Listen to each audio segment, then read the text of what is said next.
Donc nous allons poursuivre. Donc la question qu'a soulevée Barbara, c'est comment faire en sorte justement que ce bilinguisme, ce plurilinguisme précoce se vive de manière épanouie et soit vraiment un atout pour l'enfant. Et donc là je me tourne maintenant vers Michel, qui est didacticien, et justement qui va pouvoir nous parler des approches pédagogiques qui permettraient justement de mettre à profit tout ce répertoire langagier divers de l'enfant pour optimiser son apprentissage, et de la langue française et des autres langues. Bien, des approches pédagogiques, certainement pas de toutes, mais d'approches pédagogiques. Merci de m'avoir donné plus de capacité que je n'en ai finalement. Je ne peux pas parler de tout, ne connaissant pas non plus tout. Ce que je vais essayer de faire, c'est de décrire la spécificité d'un travail qui a été entrepris au Centre européen pour les langues vivantes de Graz, qui est une institution du Conseil de l'Europe, orientée vers l'innovation, la formation des enseignants, et qui a commencé finalement, je m'en suis rendu compte, il y a déjà 10 ans, on est en 2014, ce fameux cadre de référence pour les approches plurielles est quelque chose qui a démarré il y a environ 10 ans. Rassurez-vous, je ne vais pas vous en raconter toute l'histoire. Ce que je vous conseille une première fois, et je vous en conseillerai au moins 2 ou 3 fois au cours de mon bref exposé, c'est d'aller chercher sur le stand de la Délégation générale à la langue française et aux langues de France cette très belle petite brochure, merci Xavier Nort, que la Délégation générale à la langue française, ben oui, mais c'était quand même une belle chose ensemble, il y en aura d'autres, vient justement de produire sur les approches plurielles.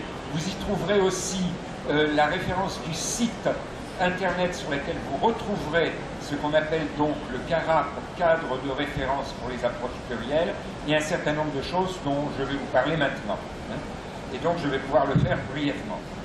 Alors donc, il y a 10 ans, un travail qui a conduit au développement d'un référentiel. Qu'est-ce qu'on appelle un référentiel? Essentiellement, mais il y a d'autres choses dedans, une liste ordonnée, structurée des savoirs, des savoir-être et des savoir-faire qui peuvent, pour une certaine orientation d'enseignement qui sont celles des approches plurielles sur laquelle je reviendrai, qui peuvent inspirer, servir de base à des démarches d'enseignement à tout niveau, que ce soit pour l'enseignant lui-même dans sa classe ou pour ceux qui conçoivent des programmes, pour ceux qui font des matériels didactiques ou, pourquoi pas, pour ceux qui inspirent nos politiques linguistiques et prennent un certain nombre de décisions vis-à-vis d'elles. Et je voudrais en même temps dire qu'il y a autour de ce référentiel d'autres outils sur le site, des outils plus pratiques. D'une part, une base de matériaux didactiques en ligne avec des critères de choix divers et que vous retrouverez. Et ensuite, un kit de formation des enseignants. Voilà, il y a de quoi au moins travailler de façon concrète.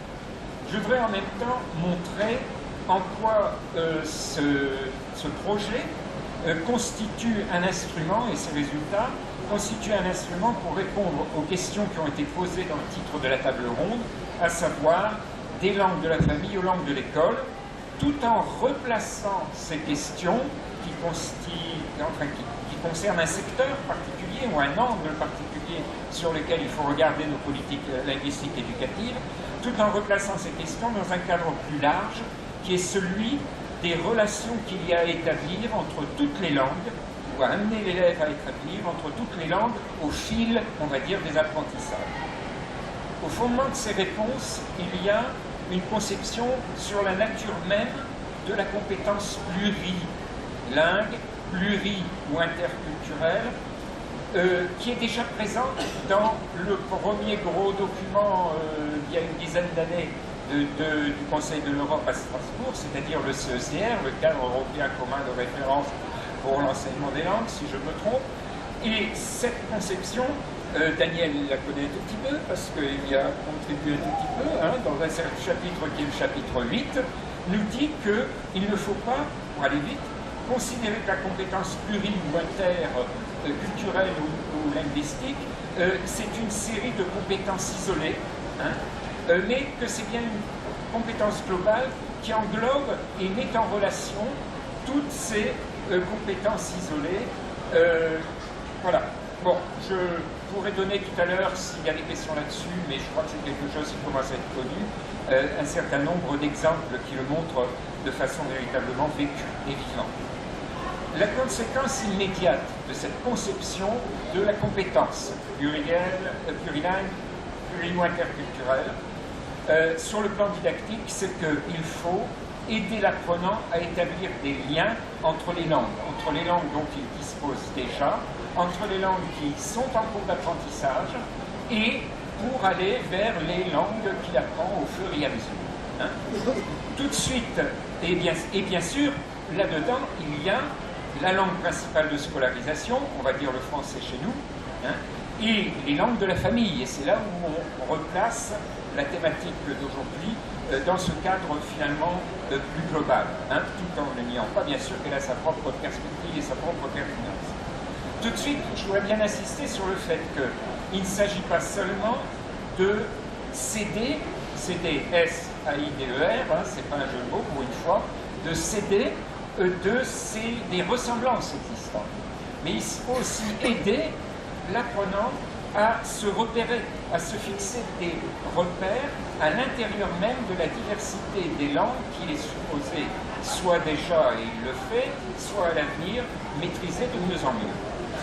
C'est un défi pour l'enseignement, et d'abord aussi pour l'apprenant, mais ce que je voudrais dire pour terminer, c'est qu'on ne part pas sans rien, parce que je crois que je serai à peu près dans les temps, si je termine maintenant, dans quelques instants, on ne part pas sans rien. Il y a l'existence justement de ces fameuses approches plurielles, hein, dont on a parlé, et qui sont celles dont le référentiel du CARAP essaye de définir les savoirs, savoir-être et savoir-faire qu'elles permettent de développer. Voilà une belle phrase avec une syntaxe très simple, comme vous l'avez entendu. Hein, mais voilà, ces approches plurielles, leur définition, c'est les approches dans lesquelles, à un moment donné de l'enseignement, c'est très concret, on travaille sur plus d'une langue ou plus d'une culture. Alors, je ne reviens pas sur qu'est-ce qu'on va appeler langue, qu'est-ce qu'on va appeler culture. Hein, gardons cette idée. Travail en même temps sur. Ben, évidemment, si on veut que les apprenants établissent des liens entre les langues ou entre les cultures, on peut dire, allez, ils se débrouillent, ils feront même le boulot. Ou, et c'est bien mieux, on essaye de les aider en faisant un travail dans lequel ils élaborent eux-mêmes leur connaissance, bien sûr, et leur compréhension des choses, un travail où, à un moment dans la classe, on travaille sur plus d'une langue, sinon on ne peut pas les aider à établir des liens. C'est aussi bête que ça.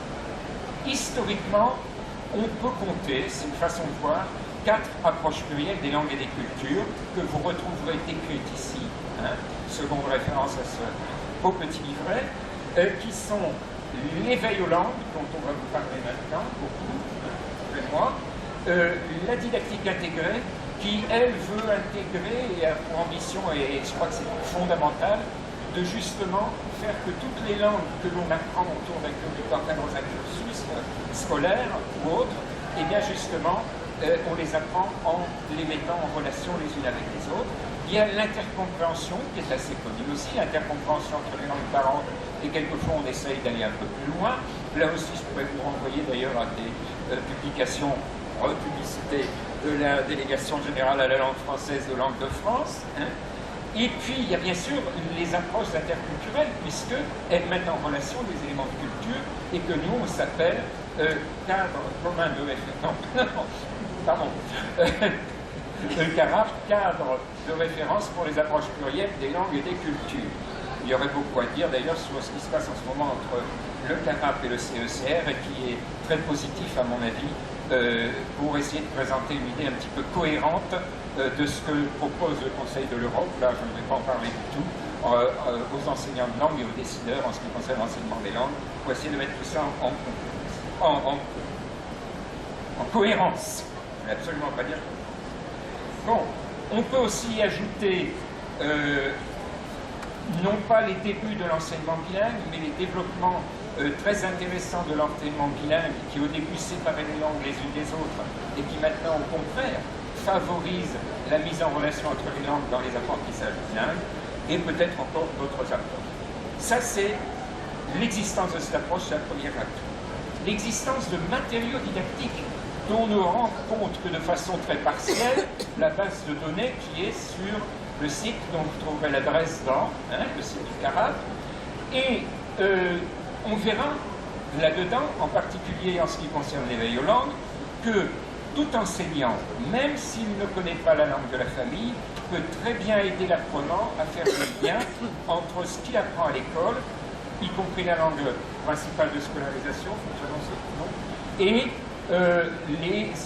sa langue de la famille, en particulier avec l'éveil aux langues. Et il existe aussi, c'est aussi un appui, des propositions curriculaires, soit déjà réalisées, je pense par exemple à la Suisse, mais il y en a d'autres, partiellement, et aussi des propositions curriculaires comme celle, et là je refais de la publicité, qui est dans Les langues au cœur de l'éducation, qui a été publiée très récemment par l'ADEB et dont on vous a parlé tout à l'heure. Il y a des propositions curriculaires.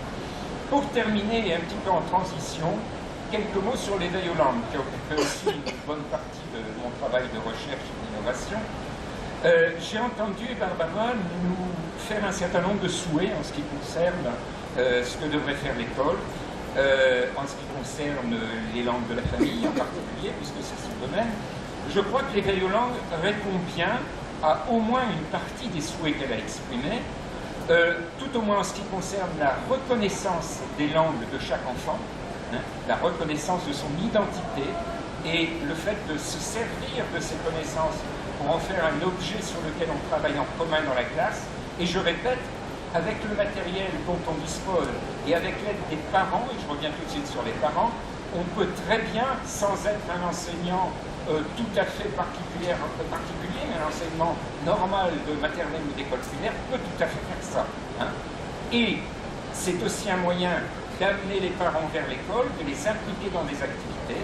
Et en plus, l'éveil aux langues a quand même cette ambition d'être un démarrage des apprentissages linguistiques lorsqu'ils se déroulent au début d'une carrière d'apprenant, on va dire, ou un accompagnement un peu plus loin de développement des activités et des capacités métalinguistiques, c'est-à-dire qu'on y apprend dès le plus jeune âge à écouter les langues, à les comparer, à les observer, à analyser, et on se forge ainsi une meilleure compétence d'apprenant de langue, parce que c'est là aussi quelque chose qui est important de mettre en place pour l'avenir. Voilà, j'ai terminé. Merci Michel.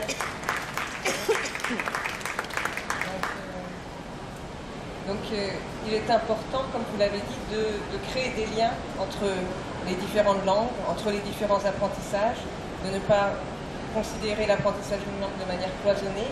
Et il existe, comme Michel l'a très bien exposé, aujourd'hui des outils, un cadre, et la division des politiques linguistiques du Conseil de l'Europe travaille toujours dans ce sens. D'ailleurs, actuellement, un projet par an est en train de se monter, un projet justement qui implique l'intervention des parents pour compléter justement les approches plurielles. Et c'est aussi ce que propose la Semaine des langues de la famille de Café Bilingue, de faire entrer les parents des enfants, des parents vecteurs d'une autre langue, d'une autre culture dans la classe pour mettre en place ces échanges.